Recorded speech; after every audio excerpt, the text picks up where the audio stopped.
হরিণ গাছের গোড়ায় যখন জালটা দিয়ে বেঁধে রাখলো, হরিণ চোখের পানিগুলো ছেড়ে ছেড়ে কাঁদতেছে। একটু পরে দেখা যায় দয়ার নবী, মায়ের নবী এই রাস্তা দিয়ে আসতেছে। আল্লাহু আকবার বলো।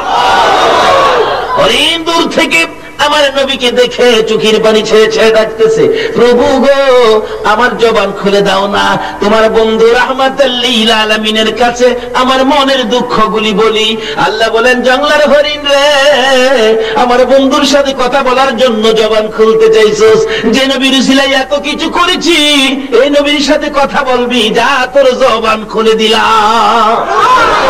যে নবীর পক্ষে গেলে জঙ্গলার হরিণের জবান পর্যন্তই আমার আল্লাহ খুলে দেয়, বলুন এই নবীর পক্ষে গেলে আমরা লাভ হবে না লস হবে?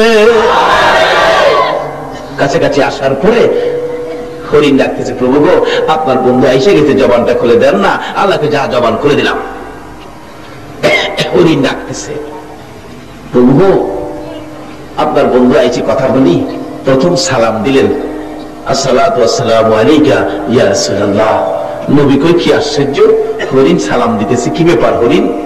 ওই আমি বিপদে পড়ে গেছি, শিকারীর হাতে বন্দী। দেখেন শেষরায় আনতে যাইয়া আমার চামড়া সিলাইছে, রক্ত বাহির হইতেছে। নবী গো এটা তো সাধারণ দুঃখ, এর চেয়ে বড় দুঃখ, মাত্র 2টা বাচ্চা প্রসব করেছি। সকালবেলা ওই পাহাড়ের কিনারে, জঙ্গলার কিনারে বাচ্চাগুলো রাইখা ঘাস পানি খাইতে আসছিলাম, এখন শিকারীর হাতে বন্দী। আল্লাহ নবী গো আমার বাচ্চা 2টা না খায়া মরে যাবে, হুজুর যদি দয়া করে একটু সুযোগ আমার দিতেন, আমি জীবনের মতো বাচ্চাগুলো দেখে আসতাম, আর একটু ধূপ বাচ্চাদেরকে জীবনের শেষ খাওয়া খাওয়াই আসতাম। আমার নবী তো দয়ার নবী, সকল সৃষ্টির জন্য যিনি করুণা। নবী ডাকতেছে, হরিণী ঠিক আছে যাও, জালের পেট ছোটায়া যে গাছের মধ্যে বান্ধা ছিল এই রশিটা, এই জালের সুতাগুলি নবীজি হাতে নিয়ে দাঁড়ায় রয়েছে। হরিণ তো দৌড় মারছে, কিছুক্ষণ পর শিকারী হাজির। আমার হরিণ কোথায়? বাবারে তোমার হরিণ তো ছাইরা দিছি, কিছুক্ষণ পরে হরিণ আসবে। ওই লোক এটা কোন পাগল? শিকারী বলতেছে জাল দিয়া পেঁচাইয়া হরিণ ধরতে পারি না, আর হরিণ ছাইরা দিলে হরিণ আসবে, এটা কোন পাগল কি কয় রে? আচ্ছা আপনাদের ধারণা কি যিনি হরিণ ছাড়ছে এরা আবার আইবনি? আসতে পেলেন যে আইতো না, আইতো না। হরিণ দৌড়ে গেছে, যা দেখে বাচ্চাগুলি সারাদিন না খাইয়া থাকতে থাকতে একবারে ছোট বাচ্চা দুর্বল হয়ে পড়ছে। বাচ্চা 2টার সামনে গিয়ে দাঁড়াইছে, চোখের পানিগুলি হরিণীর পড়তেছে। বাচ্চা জিগায়, মা মা এত দেরি করলা যে, তোমার শরীরে রক্ত দেখা যায় কেন? কে মারছে তোমাকে? কোন জায়গায় বিপদে পড়ছো? মা হরিণী কান্দে। ও বাচ্চারা শোনো, প্রশ্নের পর প্রশ্ন করো না, সময় নষ্ট করো না। শিকারীর হাতে বন্দী হয়েছি, দুধ খাবি নি রে? জীবনের শেষ দুধ আমার কাছ থেকে খেয়ে দে, মা বলে ডাক দিবি নি রে? জীবনের শেষবারের মতো মা বলে ডাক দিয়ে দে। বাচ্চা দুটো জিজ্ঞেস করে কারণ কি? রে বাচ্চা না, কারণ জিজ্ঞেস না, তোদের মায়াই রে একটু দুধ খাওয়াদের জন্য রাহমাতাল লিল আলামিনের হাতে রশি লাগাইছি। বাচ্চা 2টাও আমার নবীরে চিনে। বলুন হরিণের বাচ্চাও নবীরে চিনে কিনা?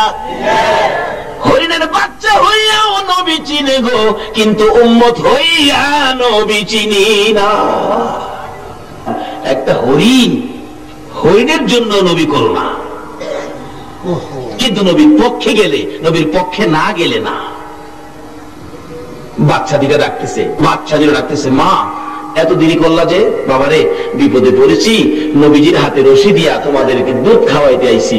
বাচ্চা 2টা ডাকে, মা গো নবীর সাথে বেয়াদবি কইরা আইছো, আমরারে দুধ খাওয়াইতা? মা না খাইয়া জীবন দিমু, তোমার দুধ খাইতাম না। বাচ্চা হরিণ চিনে, কিন্তু আমরা উম্মতের মধ্যে চিনে না।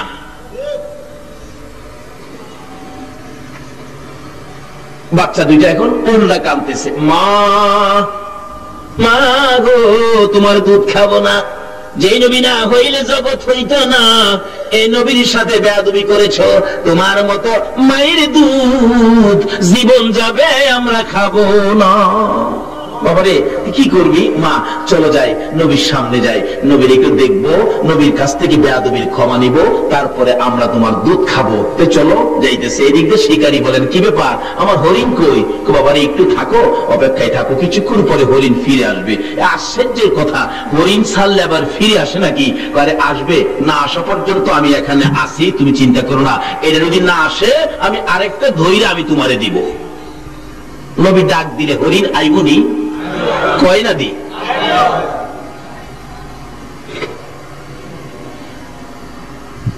আচ্ছা দেখি, কিছুক্ষণ পর দেখা যায় আগে আগে মা হরিণীটা, পিছনে দুইটা বাচ্চা আসতেছে। রাসূল বলেন, বাবারে চিন্তা করো না, ওই যে তোমার হরিণ আসতেছে। শিকারী তাকায় দেখে হরিণ গিয়েছিল একটা, আসতেছে কয়টা? বাচ্চা দুইটা। একটু যখন কাছাকাছি এসে গেছে, আমার নবীর সুন্দর চেহারা যখন দেখা যাইতেছে, বাচ্চাগুলো মার আগে আগে যায়। যেই নবীর বাচ্চারা পর্যন্ত ভালোবাসতো গো, আজকে বুঝের হইয়া নবী চিনলাম না। যেদিন আমার নবী মক্কা থেকে হিজরত করে মদিনায় যায়, মদিনার ইতিহাস খুলুন, এখনো মক্কা মদিনা ইতিহাসের ঘন্টা বাজে। আমার নবী মদিনার সীমানার কাছাকাছি গেলে মদিনার লোকেরা দাঁড়িয়ে আছে নবীকে ভালোবাসা দিবে। যে নবীর ভালোবাসা রে ইয়াসরিব নামের পাথরের দেশ সোনার মদিনা হয়ে যায়। লোকেরা দাঁড়িয়ে আছে নবীকে ভালোবাসা দিবে, কিন্তু বড়দের আগে বাচ্চাগুলো, ছোট ছোট ছেলে মেয়েগুলো একবারে সকলের সামনে গিয়ে দাঁড়িয়ে আছে, হাতে হাত ধরে। নবীজি কাছাকাছি আসার পর আরবি দিয়ে গান শুরু করে দিয়েছিলেন, তলাল বাদরু আলাইনা। আমি তাকে বাংলাতে গান বানাইছি।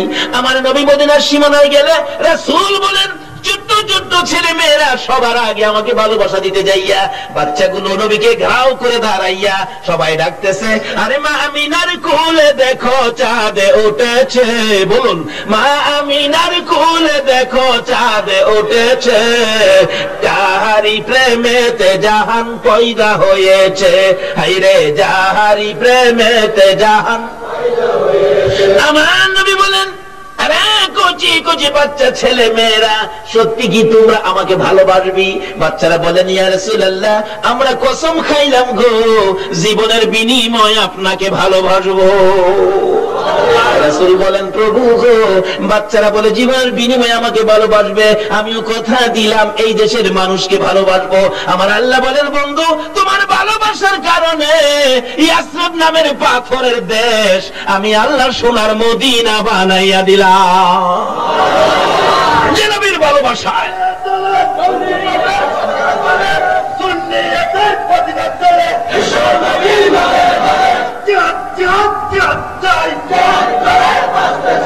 আসুন আগে বাড়ি। বাবারা, কুচি কুচি বাচ্চারা পর্যন্ত নবীরে চিনত, মার কোলের শিশুরা পর্যন্ত নবীকে চিনত। আজকে আমাদের কোন বুঝে ধরছে নবীকে নিয়ে ধাক্কাধাক্কি করি। হরিণের বাচ্চাগুলো মার আগে আগে দৌড়ে যাইয়া একবারে নবীজির পাও মোবারকে পড়ে ডাকতেছে, আল্লাহর নবী গো, ও দয়ার নবী, মা বেয়াদবি করেছে, মাফ করে দেন, না হয় আমরা মার দুধ খাবো না, জীবন দিব, দুধ খাবো না। বড় হরিণ কাছে দাঁড়ায় রয়েছে। আমার নবী ডাকে, ও শিকারী দেখ, হরিণ গিয়েছিল একটা, ফিরে আসছে তিনটা। আল্লাহু আকবার। শিকারী, এবার বল কোনটা নিবি রে? বড় হরিণ নিবি না বাচ্চা হরিণ নিবি? না, যিনি হরিণ একটা ছাড়লে তিনটা আসে ওনাকে নিবি। অর্থাৎ হরিণ নিবি বড়টা না বাচ্চাটা? না, নবীকে নিবি। শিকারী বলেন, একবার হরিণের দিকে চাই, আবার বাচ্চার দিকে চাই, আবার আমার নবীর সুন্দর চেহারার দিকে চাই। অবশেষে ডাক মারলেন, যেই নবী একটা হরিণ ছাড়লে তিনটা ফিরে আসে রে, আমি আর হরিণ নিব না, আমি সেই নবী নিয়ে নিলাম। এইভাবে রাহমাতাল লিল আলামিনের প্রচার আমার আল্লাহ সমাজে ঘটিয়েছেন। আজকে সে নবীর উম্মত আমরা রবিউল আউয়াল চাঁদে এই মাহফিলে বসেছি। আসুন দেখি আমাদের জন্য কি বাজেট, কি লাগবে, কি দরকার, সব আজকে পাবেন। আমার আল্লাহ বলেন, নবীর আগমনের চাঁদে রবিউল আউয়ালে আমি আল্লাহ এমন একটা দরজাও বাকি ছিল না যে রহমতের দরজাগুলো নবীর আগমনে আমি আল্লাহ খুলি না, সব রহমতের দরজা নবীর আগমনে আমি আল্লাহ খুলে দিয়েছি। আসুন আমরা এই রবিউল আউয়াল চাঁদে সে নবীর পক্ষে স্বীকারোক্তি দিলাম, আমরা নবীর পক্ষে থাকবো। আল্লাহ বলেন আমার এই নবীর পক্ষে যারা থাকবে আমি আল্লাহ তাদের পক্ষে থাকবো। আসুন বৃষ্টির দরকার, আমরা নবীর পক্ষে গিয়েছি, এখন দোয়া করব আল্লাহ যাতে আমাদের শুধু বৃষ্টি নয়, আমাদের জন্য যত কিসিমের রহমত বরকতের দরকার আল্লাহ যেন আমাদেরকে সব এই রবিউল আউয়ালের বরকতে নবীর আগমনের উসিলায় আল্লাহ যেন আমাদেরকে বৃষ্টি সহ সব কিসিমের বরকতের ভাগী করেন। সকলে বলুন আমিন, আল্লাহুম্মা আমিন। ربنا ظلمنا أنفسنا وإن لم تغفر لنا وترحمنا لنكونن من الخاسرين رب ارحمهما كما ربياني صغيرا رب العالمين তোমার নবীর আগমনের চাঁদ। এবার আগে বলা লাগে না, আমি যে বাবার বলতেছি দোয়া করতেছি এর আগে আমার বলা উচিত ছিল দোয়াটা পরে তামারুদের ব্যবস্থা আছে, তামারুদ দিয়ে দেন। লানাকুনান্না মিনাল খাসিরিন রাব্বিরহামহুমা কামা রাব্বায়ানি সগীরা। রব্বুল আলামিন জান্নাতের বাগানে বসে জান্নাতি মেহমান লইয়া আমি গুনাহগার তোমার নবীর আশিক পাগল লইয়া, যেই নবী না হইলে জগৎ হইত না, আরশ কুরসি লৌহ কলম হইত না, ওই নবীর আগমনের চাঁদ রবিউল আউয়ালে আমরা হাত বাড়াইছি। একবারে খালি হাত বাড়াই নাই, প্রভু গো তুমি যার উপর ফেরেশতাদেরকে নিয়ে দুরূদ সালাম প্রেরণ করো, যাকে ইমানদার বলে ডাক দিয়েছো, ইমানদার লইয়া দুরূদ সালাম মদিনা পাঠাইছি। আমাদের দুরূদ সালাম গুলো পাখির মতো উড়াইয়া উড়াইয়া দয়ার নবী মায়ার নবী রওজাত হারে পৌঁছাইয়া দাও। মাবুদ ইহাকে উসিলা করে রবিউল আউয়াল চাঁদ উসিলা করে নবীর আগমন উসিলা করে আজকের মাহফিলে আমরা যারা হাত বাড়াইছি, মাবুদ রে আমাদের সকলের জীবনের গুনাহগুলো ক্ষমা করে দাও। মাবুদ জীবনে কত গুনাহ করেছি, তুমি যদি গুনার হিসাব জিগাও আমরা কেউ হিসাব দিতে পারবো না, শুধু শুধু লজ্জা পাবো গো। লজ্জা দিলে তোমার কি লাভ হবে গো আল্লাহ? কার জীবনে কত গুনাহ হিসাব জিগাইও না, কে নেককার কে গুনাহগার কাউরে কিছু কইও না, কে মেয়ে কে পুরুষ আজকের জন্য কে নামাজি কে বেনামাজি কাউরে কিছু জিগাইও না। এই মাহফিলের খাতিরে নবীর আগমনের উসিলায় আমাদের তামাম জিন্দেগীর গুনাহগুলো ক্ষমা করে দাও। মাবুদ ক্ষমা চাইলাম জীবনের গুনাহ, ক্ষমা করছো নিগো আল্লাহ। বলেন না আল্লাহ, ইয়া আল্লাহ জীবনের গুনাহ ক্ষমা করছো মাবুদ রে। ক্ষমা যদি না করো কবে জানি মওতের চিঠি দিয়া আজরাইল পাঠায়া দাও, কবে জানি বড় বাড়ি বড় ঘর সুন্দর বিছানার থেকে চারজনে দৌড়ে দৌড়ে টাইনা টাইনা বাহির করবে, উঠানের কিনারে পর্দা টানাবে, ও মাহফুজ বড়ি পাতার গরম পানি করবে, নাকে কানে তুলা লাগাবে রে, উত্তর দিকে মাথা দিয়ে শুয়াবে, জীবনের শেষ গোসল করাইয়া সাদা কাফন পরাইয়া উঠানের মাঝখানে রেখে দিবে।